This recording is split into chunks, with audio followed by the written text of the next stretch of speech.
Investors, Bradley here from Watson Estates, and you're listening to the largest and fastest growing podcast for Toronto real estate on iTunes, Spotify, and Google Podcast. Today, you came to join us on a good day as we talk about the Toronto real estate onslaught that continues. We're being bombarded, attacked every which way. I can't think of an area in which the housing market isn't being challenged right now. It really leaves us with many questions, and hopefully we can answer some of those for you today. As a broker and investor myself, I like to keep track with what's going on in the market, and I like to share such findings with my friends just like you. So today we're going to dive into what you can expect from some of the numbers that are going to come out in the next couple days, looking at April 2022, maybe a bit of an early insight into what the Toronto housing numbers have to say.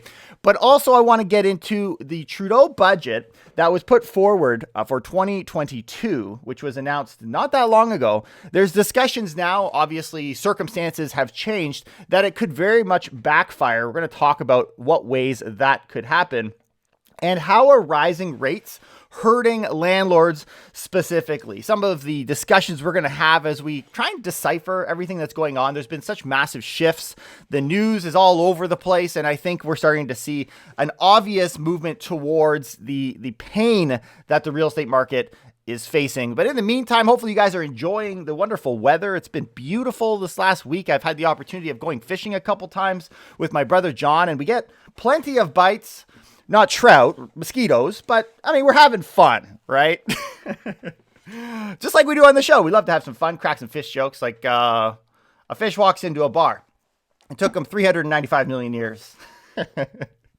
Oh, if you could, please hit that like button, subscribe to our show if you haven't. And I love when you guys share this on Instagram. You can tag us at Watson Estates. And I encourage you, if you want to find out what we're doing over at Watson Estates, you can check out our link tree, which is Watson Estates. Very simple. And we love having you guys tune in on the show. And I love hearing back from you guys. I love that this is a two-way conversation, even though it's often me talking to myself, cracking one-way jokes, and being both the entertainer and the entertained. But we love to have some fun, and we love to talk about housing at no end. So today we're going to start off with the April numbers. We're going to talk about those. Those have not yet been released, but we absolutely have an indication of where we're headed. We're going to start with a stories.com article that's talking about this rapid decline we've been experiencing through the month of April, as we predicted, as we told you would happen, and we've been watching it in front of our eyes. Well, initial data compiled by Realty President John Pasalis comparing the percentage change in sold prices for low-rise homes in the first 3 weeks of April to the same time frame in February finds prices are declining across the GTA municipalities between 6 to 21%. It's concrete proof that the anecdotal softer conditions seen thus far this spring are indeed a reality. Agents have reported overall fewer buyers in the market, a dramatic drop in offers, and the resurgence of buyer market trends such as bully offers and conditions. I'm really excited this week. We're going to be putting out an episode talking about the inspection condition and what that looks like. It's been severely challenged, and I'm really excited to have Alan Carson come on the show and teach us about the coalition in the inspection industry that is underway, what changes that can have. That's for another day. But yeah, conditions? Who puts conditions? What's doubly unusual about this trend, says Pasalis, is that not only is a February to April price decline unseasonal, the current drop is much steeper than any seen in recent years. As we're comparing it for some of these big drops we've experienced, why is it that it seems to be dropping so much faster this time around? To maybe explain that to us today, here's what he says. The important thing for people to understand is that usually prices don't drop this quickly. Usually sellers are pretty stubborn. You guys who are sellers out there, homeowners, you know what I mean. Real estate, I'm going to undercut that one. But the reason why it's happening is because a lot of sellers who are listing now are actually people who bought homes and who need to sell. And when you find yourself in a situation where you have to sell, you have this pressure to sell for a little bit less and what you expect because you don't really have any options, quite frankly. And we're seeing this tale of two cities, if you will. People who are out there looking for opportunities, looking for deals, and can now have conditions. Even if you haven't sold yet, you're able to get, a condition of sale. People just roll their eyes. And I've had people, even in the comment section, say, what? Do you think that's possible? Guys, why not? Why not? I don't think we're all the way into a buyer's market yet, but if and when that does happen, which could be in the next month or so, if this trend continues, then in that scenario, it's commonplace to see that happen. It's not even a question, but a lot of people have doubts. I've actually had a client who we went into a bidding war, and we saw that the second highest offer was accepted 90,000 below the highest being with a condition of sale, because people are terrified, absolutely terrified of sitting around and waiting to see if you can sell your home. People just aren't confident that other people can sell their house, because realistically, people are just listing it and they're just sitting. There's a ton of options, a ton of opportunities, which is maybe why they'd be willing to accept that. But according to the data, the smallest price declines, the ones that are doing the best, are your favorite city and mine, Toronto and Richmond Hill, at 6% each. So if you did well, you've only dropped 6%. Wow. Followed by Oakville, where it's down by 7%. So the lowest declines that we're seeing is 6 to 7%. That's still significant. So we are talking across the board in the GTA, hundreds of thousands of dollars everywhere. And the most declines, the most notable plunges can be found in the outer suburbs, where they saw the most dramatic run-up in prices during the pandemic's urban exodus era. Remember that time we were saying people are going to run away, but eventually they're going to want to come back? Well, yeah, that's happening. And in combination, people are thinking, why did we pay so much to be out here in the middle of nowhere? So the ones with the highest gain are now getting the highest pain. But why? Well, the big reason, the culprit, is, of course, rising interest rates. And I don't want to get into too many details of what that will look like in the future. There's so much in here. It was an entire episode we just released. I know you friends out there love to hear my voice, and often you don't give my guests a chance, but trust me, we have good guests. Please, if you want to know what is the single biggest thing, the biggest change in our market right now, namely interest rates, you have to listen to what could be the best guest interview I've had on the show with Penelope Graham from Stories, whose article we are actually reading right now. And we go into depth on what exactly is happening with interest rates, because that is what's very much leading the charge right now. But in combination with this rising interest rate is really a depletion of buyers. And by depletion, I mean that they've been kind of brought forward when we knew interest rates were low. A lot of them were saying, hey, this is our opportunity to get in, get a low price, we'll lock in our rate. This is great. We got inflation. Why not hedge it in real estate? And so because of that, many of the buyers that were looking to buy have bought. And so we're in a position now where we're stuck. They say, I think COVID and low interest rates and all the uncertainty pulled a lot of demand forward in 2020 and 2021. And when you pull demand forward, you're bringing people's home buying decisions forward. After that boom and acceleration happens, you're going to have slightly fewer buyers after the fact. So very much we're kind of struggling to find buyers. There's been this trend where investors have been the single largest group that has increased in purchasing and buyer demand, whereas everyone else seems to kind of have already been depleted. Well, what happens when investors are no longer making money? This is where we're going to head on our show. And they are the one group that's been growing in demand. Well, we see what we're going to see in the numbers in a couple of days. But all signs point to a slower spring. Even in the new construction segment, the Building Industry and Land Development Association and Altus Group reported March new home sales fell by 21% in March on an annual basis. You think that trend is going to bounce back up? Me no thinky. I really don't. I think this is the start of something new. Economists are pushing their predictions down as well. RBC senior economist Robert Hoagie wrote that home prices are set to peak this spring, projecting a 2.2% decline in the annual average price by 2023. So it sounds like, not a big deal. It's only 2.2%. But keep in mind, what's interesting to me is this is an increase in the forecast, which was originally a 0.8% increase. So there's more damage to be done to the housing market than initially expected, at least coming out of RBC Robert Hoagie. But it's simply a correction to a record year is the counterpoint.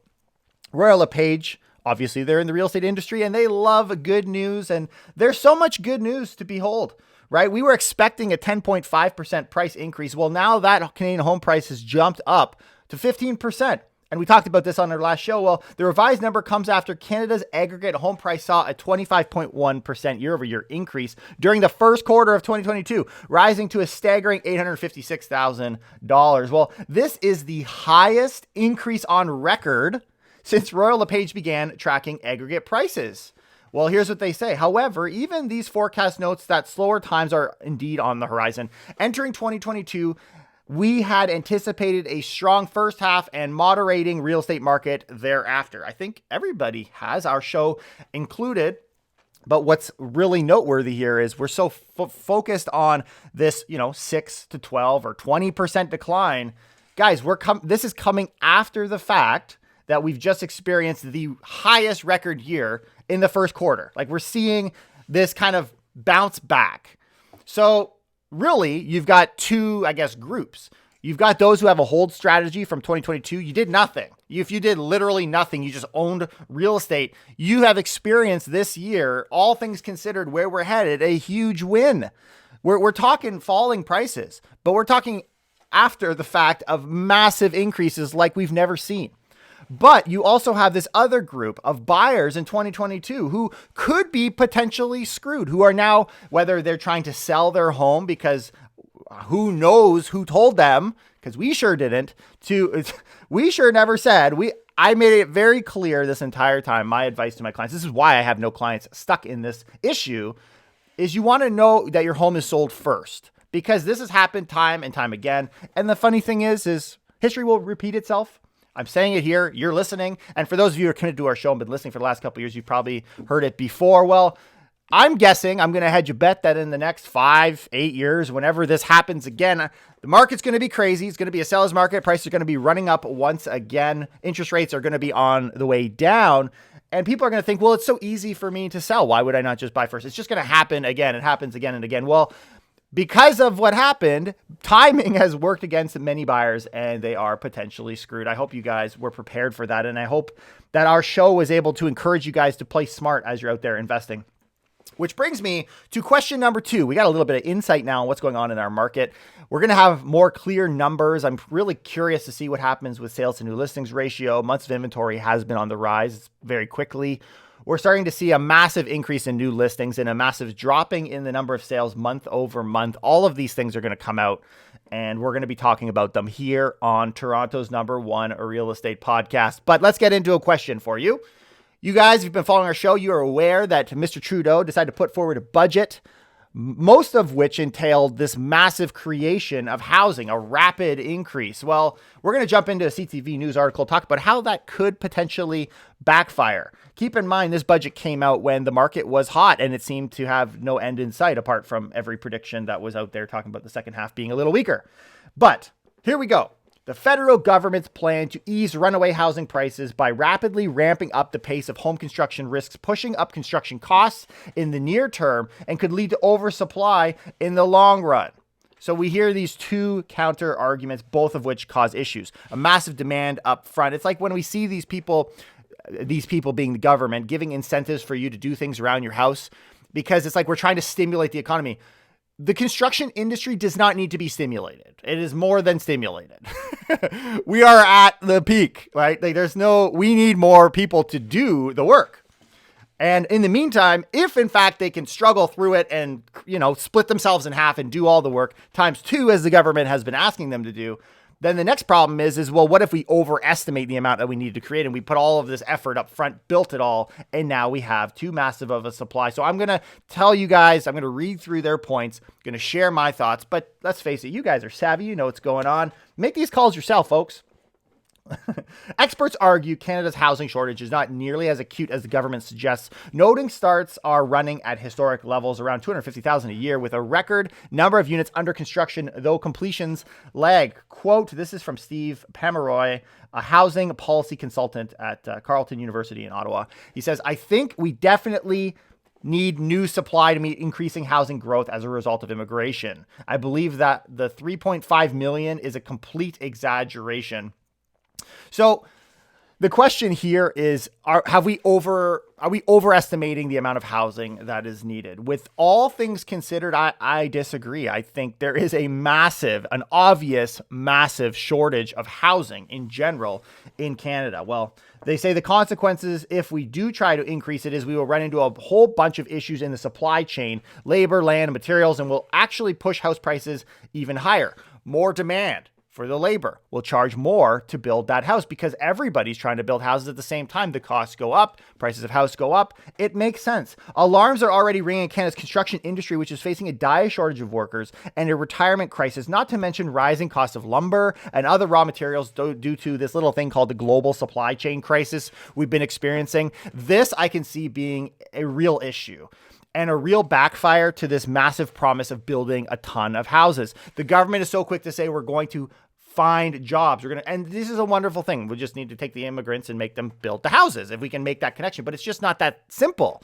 There's such a shortage in these areas that we're just asking for increases in prices by artificially boosting the demand in the near term, obviously to address a very real issue, which is the supply crisis of housing. Well, we simply have not had enough housing supply in Canada to reflect the dramatic increase in our population compared to our G7 partner countries. The reason, a big reason, not the only reason, but a big reason is we have massive immigration. We need skilled workers, and Canada is a highly desired country, and immigration is a wonderful thing. I'm a huge advocate for immigration. Well, Hassan points to the OECD data and showing Canada has fewer homes per 1,000 people than the G7 average. The existing shortfall adds up to 1.8 million homes. We need a lot of homes. With immigration set to increase and more young people forming new households, the current construction rate is barely, they say, chipping away at that gap. Well, this is from Bob Dugan, chief economist of CMHC, a national housing agency. So obviously the CMHC is saying we're short. There's a lot here because we have massive immigration. So one of my questions that is just never up for discussion, because maybe it's just not a healthy argument to stand on in a debate or in an election, I don't think this will come out in the Ontario debates, is that maybe we slow down immigration, right? If we're truly worried that we can't keep up with immigration as it relates to housing, which is obviously only one segment of the issue, then why not maybe slow down on immigration? I mean, we see this kind of pretend attack on foreign buyers because there's just recently been a 2-year ban on foreign buyers, but they don't count. They don't need housing. They're buying up housing. Very much necessary. I think it's actually more kind of artificial and to kind of appease. I mean, it was a platform that everyone kind of ran on, and it seems a very easy thing when there doesn't seem to be too much of an impact from that group of buyers. Well, that's not going to deal with the massive amount of immigration, the growing immigration. We have targets that just baffle the mind and that we seem to be hitting. And yet we don't have housing. And you know where they end up? They end up in the rental market. We're going to talk about the rental market and its effect as we get into investors. But this is going to spell disaster for people looking to be able to find housing, affordable housing. But there very much is a difference. And I've said this on the show, and it's more real than ever when I hear about these types of articles. There's a difference between the supply of houses and the supply of houses for sale. The news, the prices, the fluctuations, the balance, the sellers, the buyers market world is all about how many houses are for sale. Right now, nobody would argue that you can't find a place to live. If you're ready to purchase and you have the money, you can go buy. There's lots of housing on the market, plenty. And it's going to continue to rise. There's lots of housing. But there is a housing supply issue overall because of the projections of immigration. I think we could maybe deal with this rapid increases in prices. I think the increase in prices is more so, in my opinion, more so linked to the supply of houses for sale than for the supply of houses in general. So in the short term, if we can keep a nice lubricated market of the supply of houses for sale, we will be just fine. And that's exactly what we're seeing right now. But instead, a lot of the focus is it's easier to focus on that supply of housing long term. But clearly, as some of the examples were given in this article, it could very much backfire. In this case, we're no better than those freaking fish, right? We keep running up into a wall from an economic standpoint. Damn. Wall? No. Moving on. How are rising interest rates hurting landlords? In the conversation that I had with Penelope, we never talked about landlords specifically. We talked about the overall interest rates. For those of you who have heard, this is going to kind of add on to that conversation. Very much interested in what is the impact on all of this to landlords. As a landlord myself, investors out there, it's the primary target. If you are not investing in real estate, I mean, good for you. You listen to our show. You're definitely savvy, but I don't understand how you haven't recognized the potential for investing in real estate over the years. But I'm going to go under the assumption that you guys love real estate enough to invest in it yourself. Well, then you may be a landlord. And rising interest rates are very much hurting landlords. And so I think this part of the conversation is important to protect yourself and protect your co-landlord friends out there. And so we're going to start off with where interest rates are headed, just very high level. This is better dwelling. Understand and believe it at your own risk. But the conversation stems from a Desjardins report that says that we could see interest rates rise up to 7% by next year. That's right, 7% mortgage rates. That is, sorry, not interest rates, mortgage rates over the next few quarters. Desjardins posted rate right now is 4.99, in line with the highest bank rate posted rate. But recognize that's the posted rate. The actual rate right now is floating at 4.19, which is what brokers are offering. And that discount of 80 basis points, which is typical of the market, is out there. And that's usually what you pay. But I do think that the posted rate is, I mean, unless you're negotiating rates through the brokers, it's a good indication of where we're at, because we were only at 3.99 last month. I mean, look at the massive jump. Knowing this, few will ever pay the posted rate. So recognize when we say rate will be at 7%, nobody's going to pay 7%, or few will pay that, unless if you're a sucker. But over the next year, 5-year mortgage rates expected to gradually climb. Interest rates are forecast between 5.3 and 6.3 by the second quarter, and 5.3 to 7 by the fourth quarter. And that's where they get their high of 7%. But that's massive, guys. That's massive. Even now, 5 is massive. And 7% being beyond the stress test, and therefore add 2% on top of that, you're going to be getting approved through CMHC, assuming they follow their rules and how they've kind of placed it all together, at a 9% interest rate. Who would have thought? Who would have thought that you'd need to approve yourself at a 9% interest rate just last year? By the end of 2023, the range falls then from 4.85 to 6.75. So slightly. And the reason for this is an economic slowdown. We do typically see an economic slowdown following a rising interest rate environment. And so why will this be any different? But this is a good question that I think is extremely valuable. When does the Bank of Canada see rising rates slow down inflation? It's a question that I have.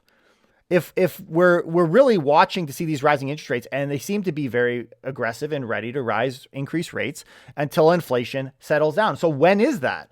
Well, they being the Bank of Canada, see 2024 as the soonest inflation can hit the target range. This is in line with other economists. So whatever the speed of the interest rate increases, we can, based on this expectation, expect interest rates to continue to rise between now and 2024, which is very interesting for folks that are maybe coming up to the end of their mortgage. Maybe you've locked into a rate when rates were low, because rates have been low forever, and you could be finding yourself, renewing next year. And if you think rates are going to drop between now and next year, based on this, not true. In fact, it's going to become more and more challenging.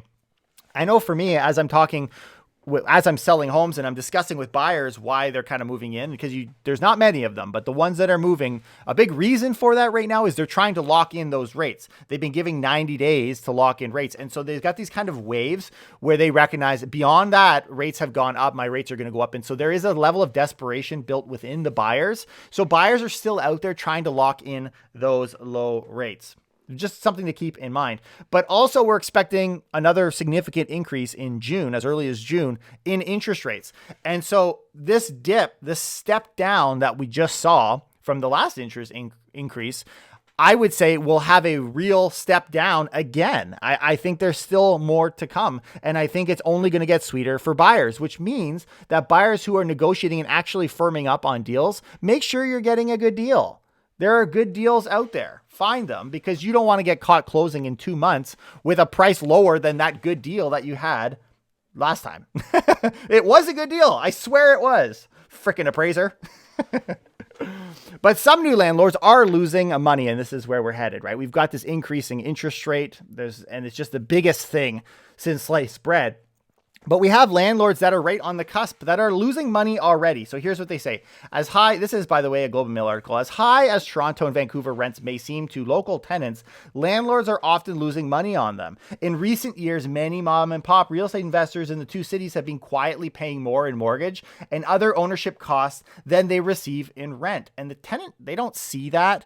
You could do an appraisal and a refinance. The tenant is completely unaware of that. You could be sitting on a volcano and not realize it, trusting they'd eventually sell at a profit thanks to rapidly rising home values, experts say. But as interest rates shoot up and price growth slows, some highly indebted landlords are beginning to feel the squeeze more acutely. That financial pain could eventually push rents even higher.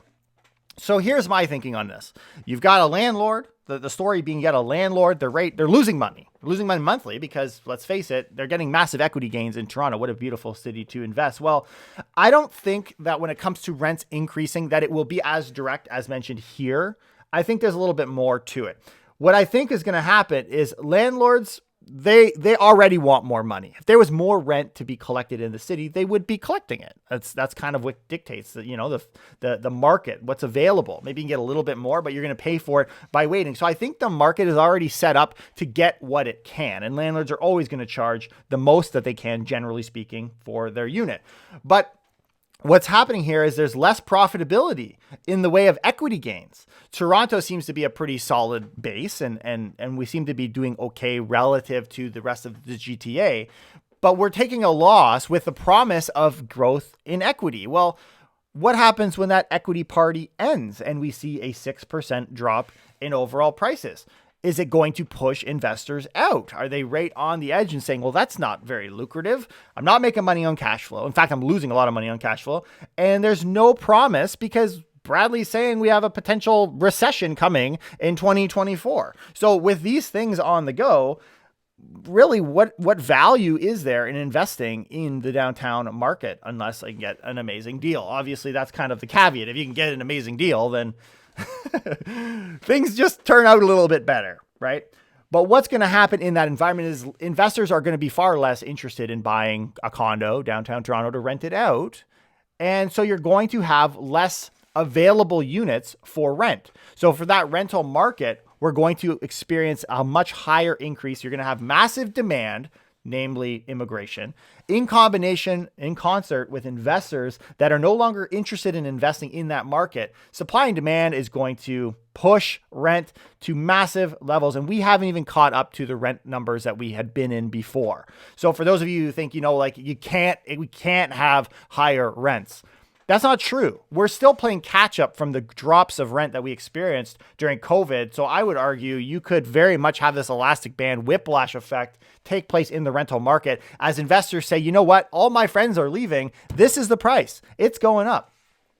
But then you also have this combination where you're only allowed to increase your rent by 1.2% in 2022. So you're stuck with this tenant. I'm losing money. I'm either going to sell it, in which case that puts pressure on the tenant, or I'm going to kick the tenant out in some other aggressive fashion. I got to do some renovation or something. I cannot afford to keep it. Maybe I'll sell the unit, dump the tenant, and buy the next door neighbors for the exact same price. Who knows? But you're going to end up in this environment with a lot of tension between landlords and tenants. And the investors that have been seeing the most panic right now are actually those specifically who are using a home equity line of credit. Here's what they say.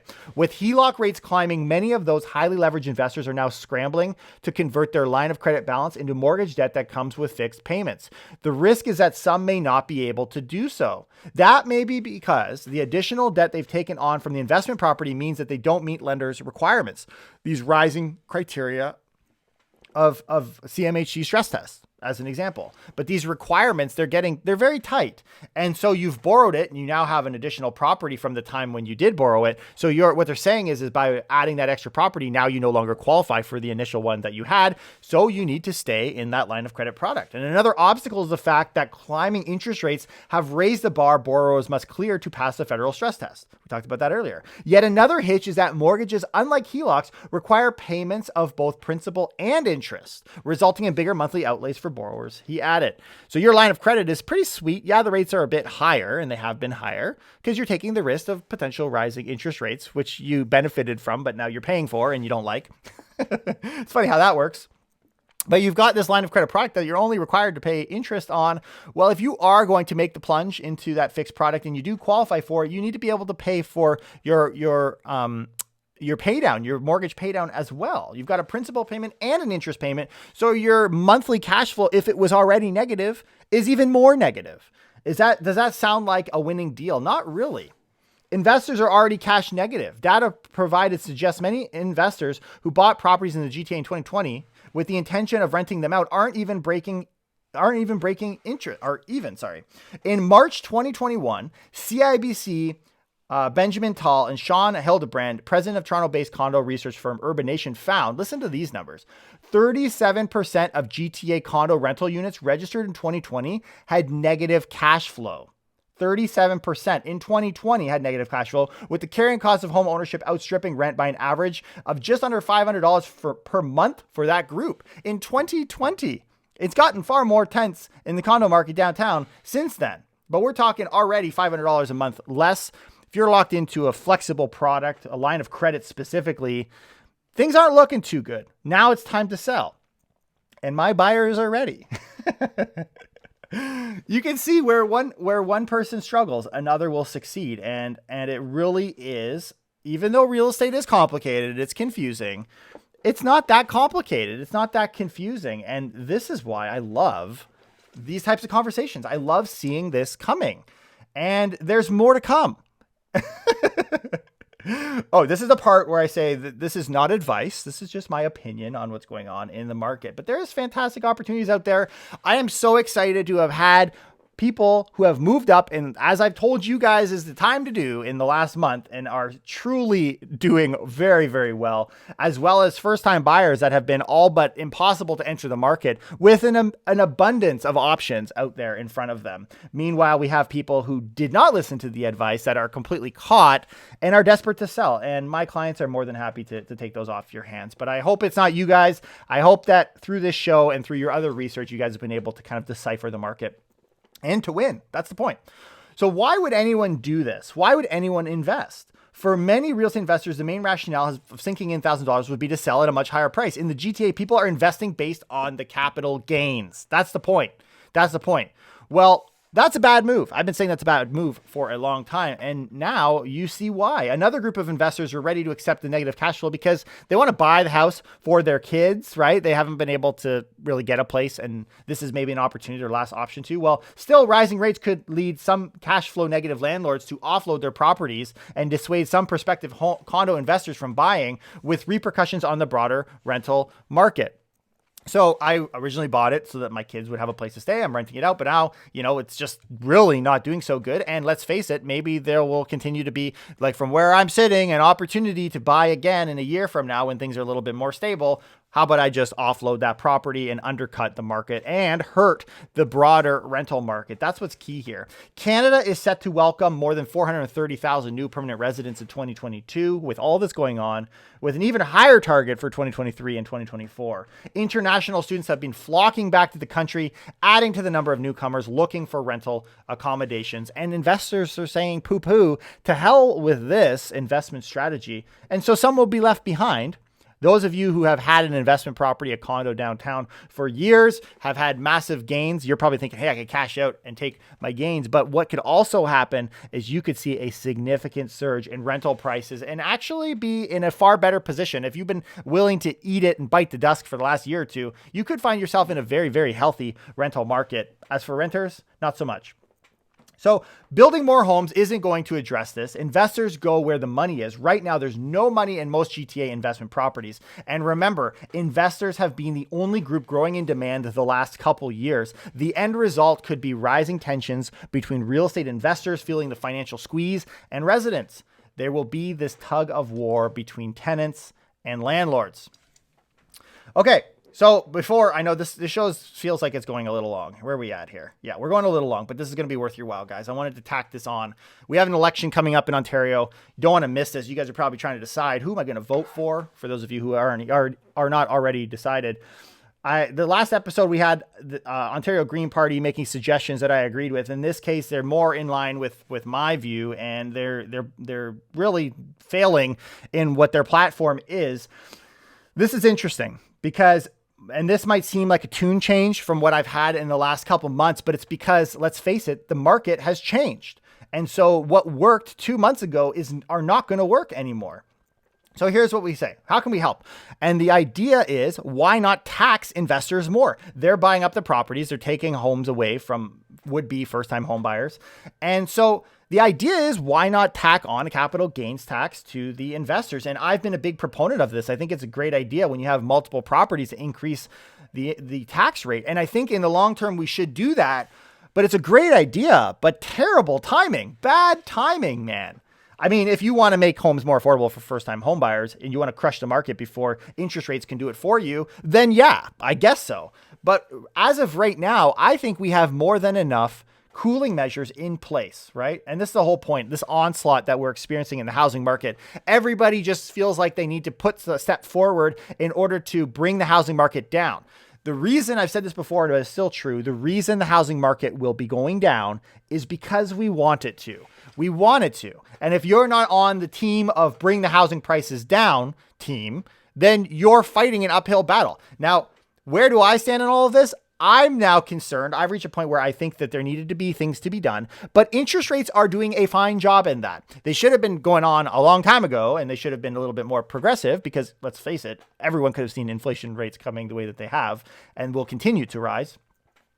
But why are we all now on team, let's make big changes and slow down the housing market? The housing market is already slowing down. Is it maybe this bigger argument of the housing supply versus the supply of what's for sale? And maybe we there are these underlying issues that have not been addressed. Yes, but let's save this fight for a day when it needs to happen. We have affordability issues in our market that are very much now tied to the rising interest rate environment and not so much tied to investors. In fact, I think more should be done to help the renter right now than really killing on the landlord. By really fighting the landlord, you're putting yourself back. But what was the plan? Ontario's Green Party is now promising to tackle housing affordability by implementing a 20% tax on domestic buyers. So we got a foreign buyer excluded. Then we got investors that are now going to have to pay what is very much in line with that non-resident speculation tax or foreign buyer tax. So we're just taxing anyone that's looking to use housing as an investment vehicle, which is fine in a market that is raging with investors flocking and just eating up the market. But we have investors offloading. We have the opposite problem right now. And though I love seeing a balanced market, I want to make sure we are sound in a balanced market before we start dealing with long-term issues and just hitting these, this massive like psychological buttons to try and cool the market down. I think we've got enough of them. I think we're okay. I'm going to go out on a limb and say that. But I'll let you guys make that call. You guys can make that decision. There is a time for everything, right? If we're going to drop interest rates in an environment where interest rates need to rise, dropping interest rates is a fantastic idea, but not all the time. And I think that that's very much the case right now. So I'm all for relaxing, right? And I hope you guys, again, are able to get out there, enjoy some time with the family. And this fishing thing's been kind of fun. I'm not a hunter. I've got that kind of basic, entry-level fishing license. But I'll tell you, it does get frustrating when the fish aren't biting. Maybe I got to get the hunter license after all. It would be so much easier with a gun, right? But our society isn't big into school shootings these days, so I'm going to have to just stick with the rod. I will see you guys next time. I hope you enjoyed the show. Please hit that like button. Find us over on Linktree if you want to see some of the other cool stuff we're doing at Watson Estates. And I will see you next time. Take care and keep it real.